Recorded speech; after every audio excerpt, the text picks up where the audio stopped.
jaringan untuk di-on-kan kameranya. Ini pertemuan terakhir insya Allah.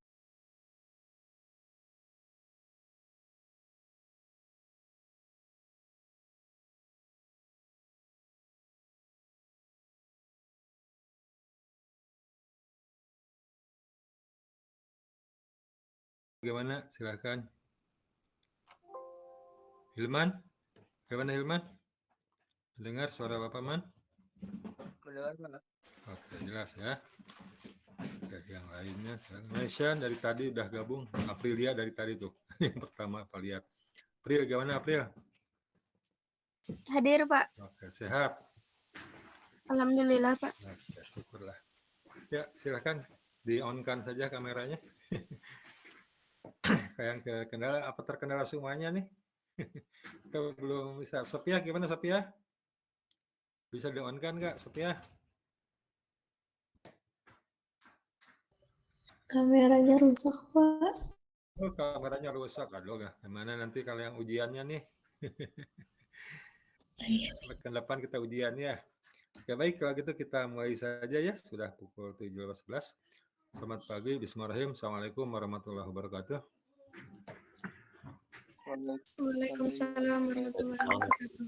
Alhamdulillah ini insya Allah pertemuan kita terakhir ya, atau pertemuan ke-14 dalam semester genap ini. Dan sebagaimana direncanakan ya, setelahnya kita menampilkan atau mempresentasikan hasil diskusi dari masing-masing kelompok, maka kita perlu meresume dan perlu gali ulang dalam pengertian memperdalam ya dari apa yang telah kita diskusikan masing-masing. Topik apapun, Bapak ulangi, tema apapun ya, yang dibawakan oleh Anda, ya, maka harus berimplikasi kepada konsep ya, misi pembelajaran pendidikan kewarganegaraan di perguruan tinggi kita ini. Bapak ingatkan ya, bahwa sasaran pembelajaran kita ini pada dasarnya adalah bagaimana menumbuhkan kepedulian. Kata kunci yang ingin Bapak sampaikan di sini adalah menumbuhkan kepedulian sebagai bagian dari pendidikan politik. Kepedulian terhadap apa? Kepedulian terhadap persoalan-persoalan berbangsa.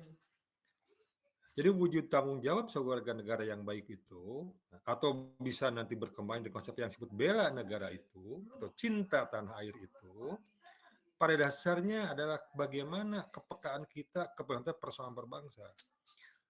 Dan persoalan berbangsa itu lagi-lagi kita kembalikan kepada konsep dalam pendidikan kewarganegaraan, ada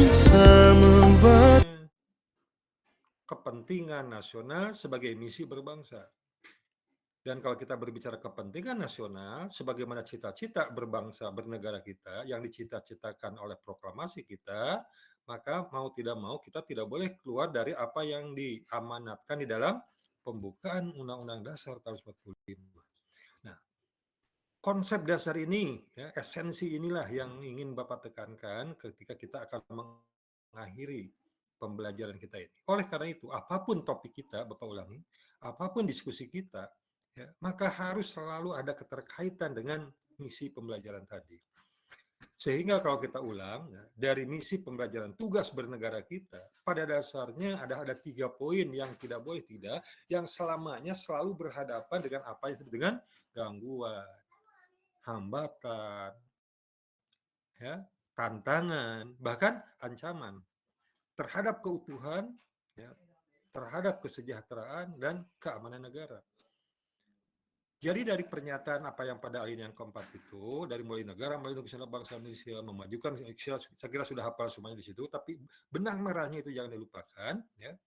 Maka pada dasarnya kan ada 3 tugas negara itu, tugas berbangsa itu, sehingga partisipasi kita pun tidak boleh atau harus dikaitkan dengan ketiga tugas negara itu. Apa intinya? Dan ini keempat itu yang pertama adalah bagaimana kita berpartisipasi dan tadi katakan kepedulian itu terhadap keutuhan, kemerdekaan, dan kedaulatan bangsa. Sehingga kita dengar konsep politiknya adalah NKRI harga mati. Artinya apa? Bahwa di dalam berbangsa Indonesia, maka ini menjadi misi negara, amanat dari pembukaan Undang Dasar tadi. Bagaimana menjaga keutuhan, kemerdekaan, kedaulatan bangsa kita. Dari gangguan dalam maupun dari luar. langsung ataupun tidak langsung membahayakan terhadap keutuhan dan kemerdekaan kedaulatan bangsa itu. Nah, oleh karena itu seberapa jauh partisipasi kita? Bapak ulangi, seberapa jauh partisipasi kita? Tentunya ada sesuai dengan proporsi masing-masing dan ini dijabarkan dituangkan dalam undang-undang mengenai pertahanan negara dan juga di dalam sumber daya pertahanan negara. Jadi ada undang-undang tentang pertahanan negara, ada undang-undang tentang sumber daya ketahanan negara, ketahanan nasional kita. Ya, nah, dua undang-undang itu mempertegas itu dan payung kita yang lebih operasional pendidikan ada diamanat dalam undang-undang pendidikan tinggi kita, Undang-Undang Nomor 12 tahun 2012. Ada misi pembelajaran PKN di situ, cinta tanah air. Yang wujudnya tadi Pak ulangi, silahkan baca Undang-Undang Pertahanan Negara dan Undang-Undang tentang sumber daya ketahanan nasional kita. Nah, jadi dari benang merah itu Bapak ulangi, ya kita sudah menempuh diskusi ya, penyajian diskusi, maka tolong dikaitkan dan itu. Nah, jabaran lebih jauhnya di dalam materi-materi Bapak ulangi, jabaran detail materi-materi sebagaimana yang Bapak wajibkan rujukannya adalah dalam buku ya, dari dikti tentang pendidikan keluarga perguruan tinggi, maka akan kita fokuskan kepada dua pokok bahasa. Dari konsep dasar tadi nih yang pertama ya, dari konsep dasar tentang pendidikan keluarga perguruan tinggi itu. Maka resume yang ingin Bapak angkat adalah berangkat dari diskusi itu ada dua konsep. Itu apa? Yang disebut dengan wawasan Nusantara sebagai geopolitik bangsa. Nah, ini perlu dipahami kita. Kaitkan diskusi kita, materi apapun kita, kepada konsep wawasan Nusantara. Intinya apa? Ketika kita berbicara wawasan Nusantara sebagai konsep geopolitik bangsa Indonesia, maka hakikatnya adalah baca silakan detailnya dalam buku bab 8 ya, bab 7 dan bab 8-nya atau bab 8 bab 9 ya di dalam buku wajib kita itu, yaitu adalah mengenai konsep geopolitik. Intinya apa? Bagaimana kita memiliki ya, bagaimana kita peduli dalam rangka menjaga yang konsep dasar pertama tadi, keutuhan, kemerdekaan dan kedaulatan bangsa. Oleh karena itu, Bapak Samsa mengajarkan kepada kita cara pandang bangsa mengenai diri dan lingkungannya dikatakan di sana. Jadi wawasan sebagai wawasan kebangsaan itu adalah bagaimana kita ya, mempunyai kepedulian terhadap diri dan lingkungan kita yang didasarkan konsep menjaga persatuan dan kesatuan. Baik persatuan kesatuan di antara manusia atau bangsanya itu sendiri maupun kesatuan di antara manusia dan wilayahnya serta kesatuan wilayahnya itu sendiri. Jadi kalau kita lihat dari konsep wawasan hakikatnya adalah yang disebut mengembangkan nasionalisme, rasa tanggung jawab terhadap keutuhan kemerdekaan bangsa itu adalah dengan konsep persatuan dan kesatuan. Di mana persatuan dan kesatuan, konsep dasarnya adalah harus bersumberkan kepada ideologi bangsa sebagai konsep pemersatu bangsa bernegara Indonesia, sebagai ideologi nasional bangsa, yaitu Pancasila sebagai dasar negara. Dan juga landasannya adalah berdasarkan tata kenegaraan kita, di mana tata mengatur kenegaraan kita didasarkan pada Undang-Undang Dasar Negara Indonesia tahun 1945. Nah, oleh karena itulah Bapak ulangi, ya, konsep ya, bagaimana persatuan dan kesatuan yang diajarkan oleh ideologi bangsa berdasarkan Undang-Undang 1945 kita, nah ini tentunya adalah dijabarkan dalam wawasan Nusantara. Maka lahirlah ya, konsep persatuan itu. Pertama, persatuan di dalam konsep manusianya. Apa latar belakangnya? Kita tahu bahwa latar belakang pentingnya membina persatuan kesatuan bangsa Indonesia sebagaimana fenomena yang muncul, mungkin satu di antaranya ada kaitan dengan tema yang pernah Anda bawakan atau di antara diskusi kelompok kita. Yaitu apa? Berbicara tentang keanekaragaman. Ya. Karena memang salah satu potensi atau daya ya, berkaitan dengan sumber daya kita itu tentang keanekaragaman baik dalam segi adat istiadat, budaya, agama, ras, macam-macam lah ya. Keanekaragaman inilah yang harus menjadi kepedulian kita dan bagaimana dampaknya ya terhadap pencapaian amanat Undang-Undang Dasar kita tadi. Serta tentunya untuk mewujudkan itu adalah banyak rintangan-rintangan apa yang kita sebut nanti dengan apa yang disebut dengan apa ancaman, gangguan, hambatan dan tantangan. Nah, di mana bagaimana kepedulian kita? Nah, ini konsep dasar yang pertama tadi tentang bagaimana ya kita melaksanakan wujud kepedulian terhadap kemerdekaan, kedaulatan, dan keutuhan bangsa itu. Satu di antaranya kita punya konsep geopolitik yang disebutkan wawasan Nusantara. Nah, detailnya yang Bapak tugaskan silahkan dibaca, diperdalam di dalam bab mengenai wawasan Nusantara. Ya. Itu hal yang kedua setelah konsep dari mengenai konsep PKN sebagai pendidikan politik di perguruan tinggi. Kaitnya dengan cinta tanah air. Kemudian juga yang kedua berikutnya atau bisa yang kedua atau bisa yang ketiga, yaitu adalah berbicara mengenai ketahanan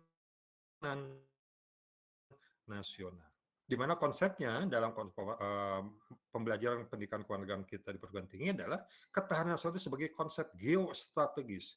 Kalau wawasan Nusantara disebut sebagai geopolitik, bagaimana menjaga kebersamaan, menjaga keutuhan dalam berbagai hal aspek tadi, diantaranya tekanan pada keanekaragaman manusianya, tapi sebenarnya juga kita harus berbicara mengenai keanekaragaman atau persoalan-persoalan berkaitan dengan sumber daya lainnya. Apa itu?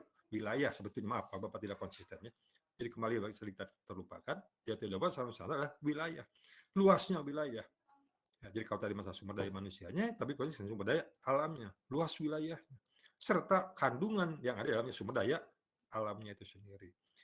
Nah, oleh karena itulah, ya, jadi persoalan-persoalan yang tadi disebut Bapak AGHT itu, ancaman, gangguan, hambatan, dan tantangan itu, ya, baik kepada kita berbicara sumber daya manusianya, baik kita wilayahnya, gitu kan, atau sumber daya alamnya.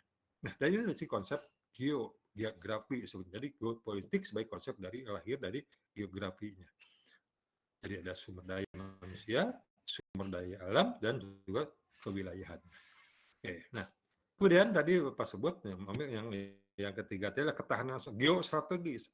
Geostrategis artinya adalah strategi, stratos. Kalau dalam bahasa aslinya dipakai adopsi dalam bahasa militer, dari bahasa Yunani-nya itu. Stratos, strategi, artinya adalah cara memenangkan peperangan. Nah, tapi ini menjadi bahasa yang juga diangkat menjadi suatu konsep geostrategis bangsa Indonesia, maka strategis di sini artinya bagaimana cara mewujudkan tujuan, cara mencapai itu tujuan. Nah, dalam konsep ini geopolitik kita adalah kembali kepada jabaran wawasan besar kita, yaitu bersumberkan Pancasila berdasarkan Undang-Undang Dasar 45. Maka kembali lagi caranya, strateginya bagaimana?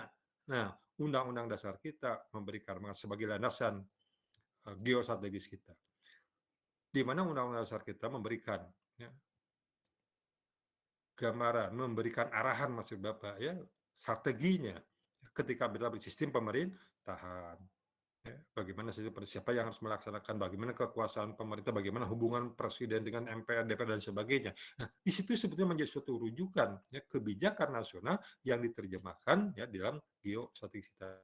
Dan lahir konsep apa yang disebutkan tadi, ketahanan nasional. Intinya apa? Maka ketahanan nasional itu hakikatnya adalah keuletan, ketangguhan kita, ketangguhan bangsa Indonesia, baik itu yang berkedudukan sebagai pemerintah, ya, atau infrastrukturnya maupun masyarakat atau infrastrukturnya. Bagaimana peranan secara proporsional ya, kerjasama di antara pemerintah dengan masyarakat dalam mewujudkan tujuan nasional tadi. Nah, untuk mencapai itu apa? Nah, maka ketahanan nasional memberikan suatu konsep, ya, pengaturan. Intinya apa? Kebutuhan dasar manusia dalam bernegara dimanapun itu adalah ada dua. Satu, kesejahteraan, dan kedua adalah keamanan. Jadi kalau amanatnya tadi ada tiga, ya, menjaga keutuhan, kemerdekaan, dan keutuhan bangsa, dan Undang-Undang Dasar kita itu. Yang kedua, bagaimana kita mewujudkan kesejahteraan masyarakatnya. Dan yang ketiga, bagaimana kita menjaga, menciptakan keamanan dan ketertiban masyarakat. Nah, tiga kepentingan dasar itulah yang harus menjadi sasaran target di dalam pengaturan kenegaraan kita. Maka konsep dasarnya disederhanakan dalam ketahanan nasional itu. Pemahaman kita, yaitu apa? Partisipasi warga negara ya, dalam mewujudkan kepentingan itu dalam wujud kesejahteraan. Apa itu kesejahteraan? Kita berbicara bisa pendidikan, kesehatan, ya termasuk ya kesejahteraan lahir maupun batin, termasuk bidang ekonomi tentunya gitu. Itu bidang kesejahteraan, pendidikan. Nah, dengan demikian pembahasan Anda, diskusi kita dalam masing-masing juga dikaitkan dengan situ. Sehingga Bapak simpulkan kemarin bahwa jadi apa peranan mahasiswa dalam mewujudkan kepentingan nasional itu. Nah, konsepnya ada dalam ketahanan Nah, suatu datanya, uraian lebih detailnya silahkan ya, dikaji ulang bab yang ke-8 dan atau ke-9 dalam buku wajib itu. Nah, kesimpulan, Bapak ulangi, kesimpulan dari apa yang disampaikan barusan kita paparkan, ini sekaligus Bapak ya itu sebenarnya meresume kaitannya dengan bahan ujian besok insya Allah. Kurang lebih begitulah ya resume dari apa yang didiskusikan oleh kita kemarin masing-masing kelompok ya kaitannya dengan misi pembelajaran PKN kita ini. Mudah-mudahan bisa ada suatu resume ya dalam pemahaman kita sebelum Bapak menyampaikan kira-kira ujiannya bagaimana. Ada komentar terlebih dahulu, saya persilahkan. Ya, dari tadi 11 menit sekarang sudah 25. 15 menit cukup Bapak ngobrol memaparkannya. Bagaimana Salma? Ada komentar Salma? Halo Salma Usaf? Belum ada, Pak. Belum ada ya. Fahmi, gimana Fahmi? Belum ada, Pak. Belum ada saja nih. Oke, Wildan, ayo bagaimana? Wildan, Setia, Graha. Iya, Pak. Ada komentar nggak apa yang Bapak sampaikan barusan kaitannya dengan yang Anda diskusikan dari kelompok Anda, Wildan? Tidak ada sih, Pak. Tidak ada. Oke, kalau tidak ada berarti akhiri sekarang. Nah, sekarang untuk ujian, persiapan ujian ya. Insya Allah jadwal mudah-mudahan sudah semuanya tahu Wafda, Muhammad Wafda udah tahu jadwal ujiannya? Sudah, Pak. Nah, kapan? PKN? Komputer kapan jadwal PKN?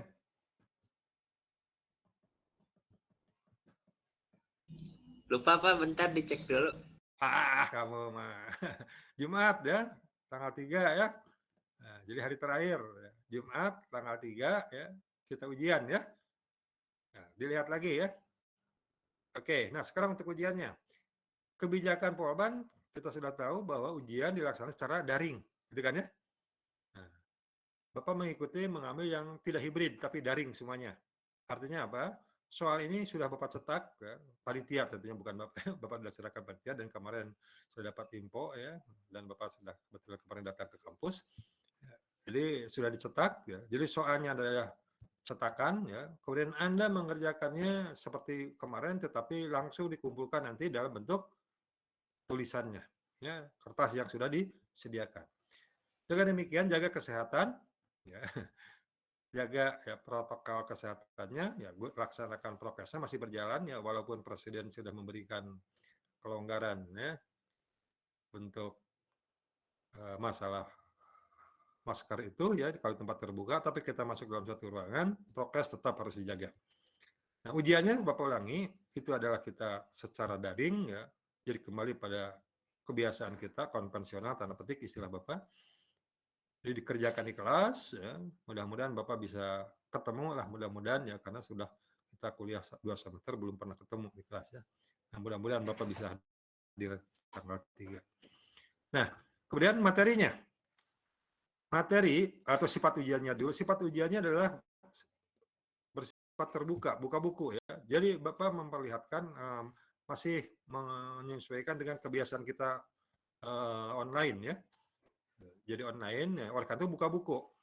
Nah, di sana pun buka buku, tapi bukan berarti jangan sampai terjadi ya, kalau kemarin online di rumah kita bisa nyantai-nyantai gitu kan ya.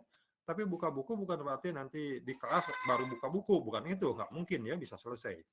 Tetapi pengertian buka buku Anda siapkan dulu belajar seoptimal mungkin di rumah, tetapi ketika Anda mengerjakan soal ada konsepnya yang lupa, saya boleh buka buku, itu maksudnya. Ya, tapi pembahasannya bukan memindahkan buku, ya sudah pasti ya. Jadi bahasa yang digunakan tentu adalah bahasa Anda, pemahaman Anda.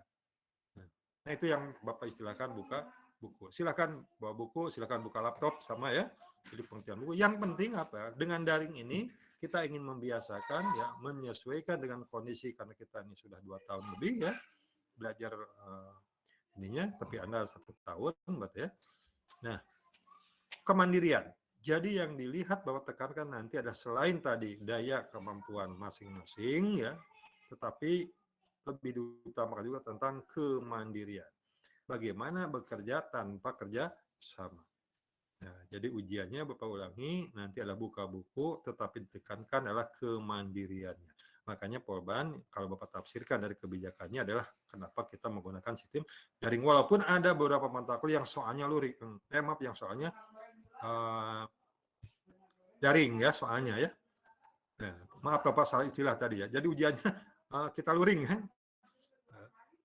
Jadi biasa gitu kan ya kembali ya. Jadi ujiannya di kelas walaupun ada soalnya nanti ada yang online, tapi juga ada yang konvensional gitu kan ya.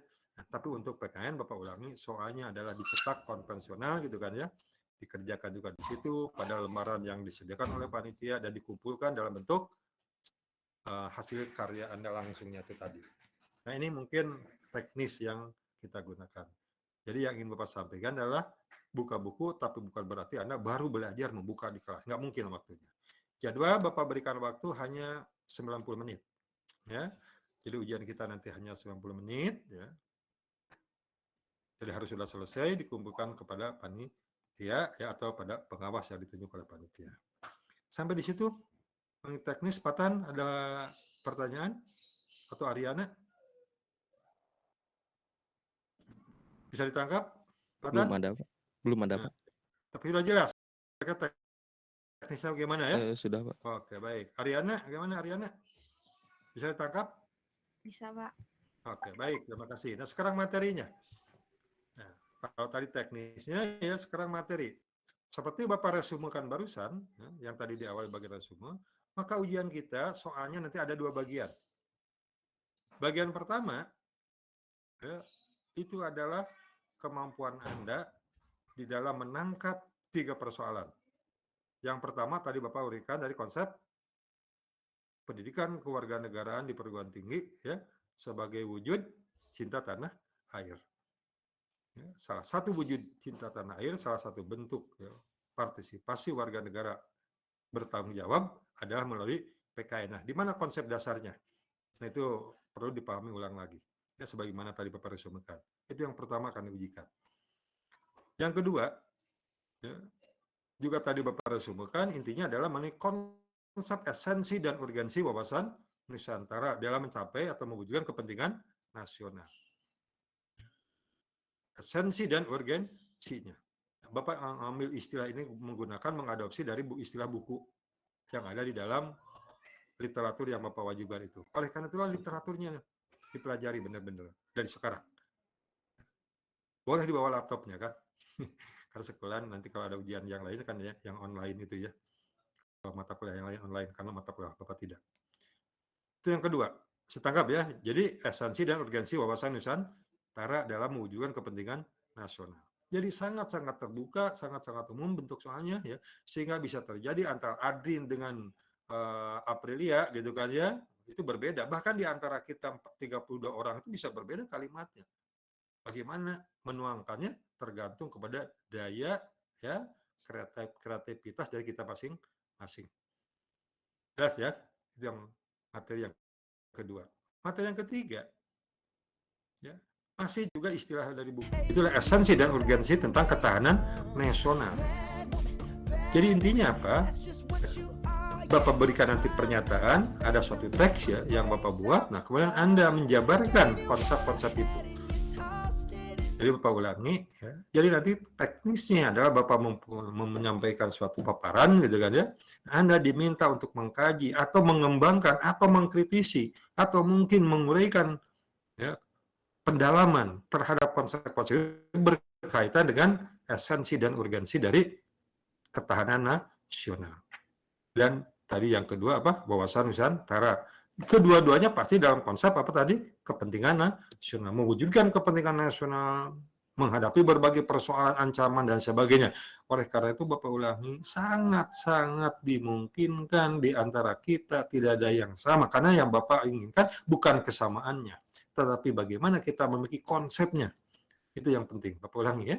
Jadi ujian ini yang Bapak butuhkan adalah bagaimana kita menyimak, memahami ya tentang esensi dan urgensi ya konsep-konsep tadi wawasan Nusantara, ketahanan nasional dalam rangka pemewujudan kepentingan nasional itu. Apa itu kepentingan nasional?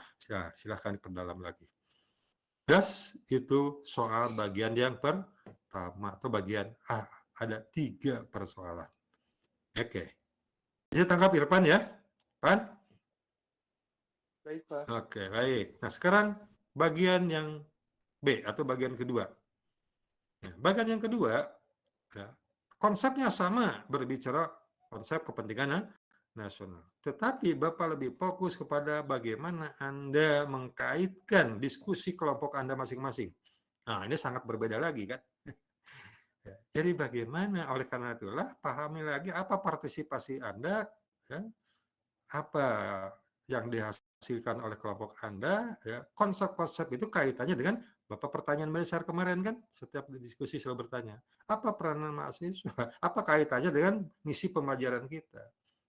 Nah, sudah barang itu kalau misi pembelajaran kita kaitannya dengan kepentingan nasional bangsa Indonesia. Nah, inilah bagian yang kedua. Jadi kesimpulannya, bagian yang kedua atau bagian B ini adalah memperdalam lagi ujian, memperdalam lagi hasil diskusi kita. Sehingga nanti akan nampak ya, ketika Devina misalnya ya, Devina, halo Devina, dengar suara Bapak Devina? Dengar, Pak. Oke, Devina dengan Muhammad Fatur misalnya satu kelompok nggak Devina? Misalnya ya, sama-sama satu kelompok. Tapi nanti akan ketahuan Bapak butuhkannya adalah seberapa jauh peranan Fatur ya dan Devina di dalam memahami diskusi yang telah dikerjakan Anda terhadap misi pembelajaran kita. Ujung-ujungnya Bapak selalu ingin berbicara tentang misi pembelajaran kita, tentang wujud kepedulian kita, kedalaman kita. Sehingga antara Devina dengan Adin, dengan Apri, Naupa itu tidak berarti harus sama. Karena kalau kita konsep dalam pendidikan kewarganegaraan, bukan Devina salah, Fatur yang benar, Andre yang benar, dan ini bukan itu. Tapi seberapa jauh Devina, seberapa jauh Fatur, seberapa jauh Andre, seberapa jauh Naupa, ya, mempunyai daya kritis terhadap persoalan-persoalan kehidupan bangsa. Itu yang dibutuhkan. Itulah yang akan dinilai. Jelas? Hilman selaku ketua kelas. Oke, jadi tidak, makanya jangan lakukan ini salah, ini kamu yang benar, jangan ya. Tapi seberapa jauh kedalamannya Anda berpikir itu yang Bapak butuhkan di dalam mensikapi persoalan-persoalan kehidupan bermasyarakat berbangsa kita. Oke, saya kira itu sajalah intinya ya yang ingin Bapak sampaikan pada kali ini. Ya. Bapak persilakan kalau ada pertanyaan terlebih dahulu dalam rangka menghadapi ujian ini. Silakan Epik kalau mau bertanya, Epik.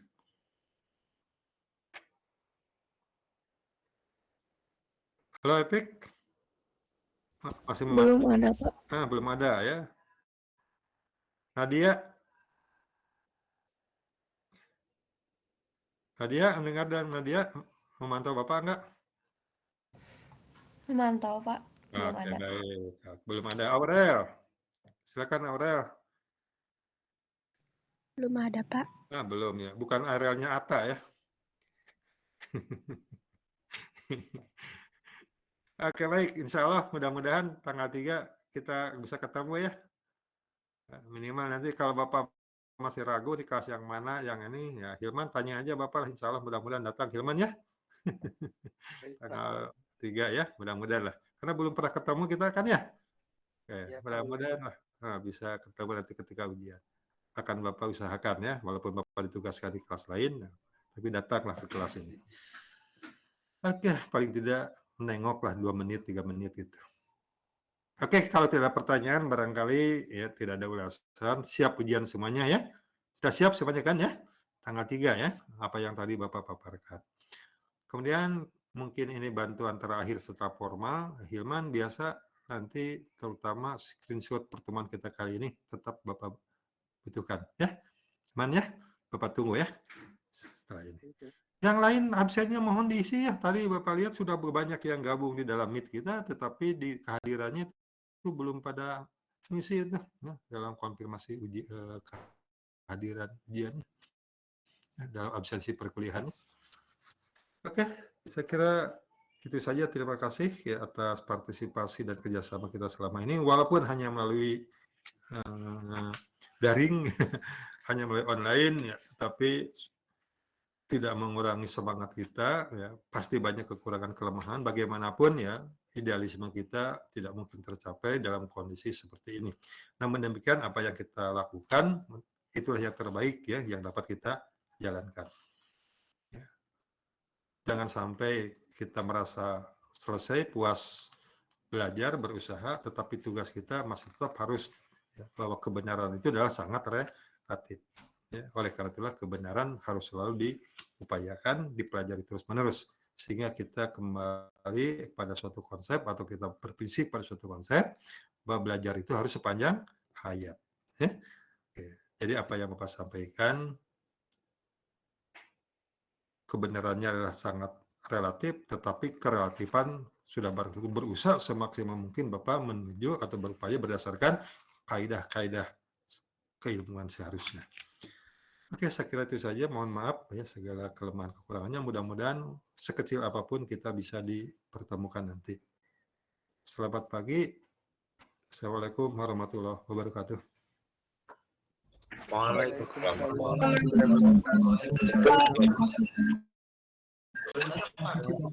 Terima kasih, Pak.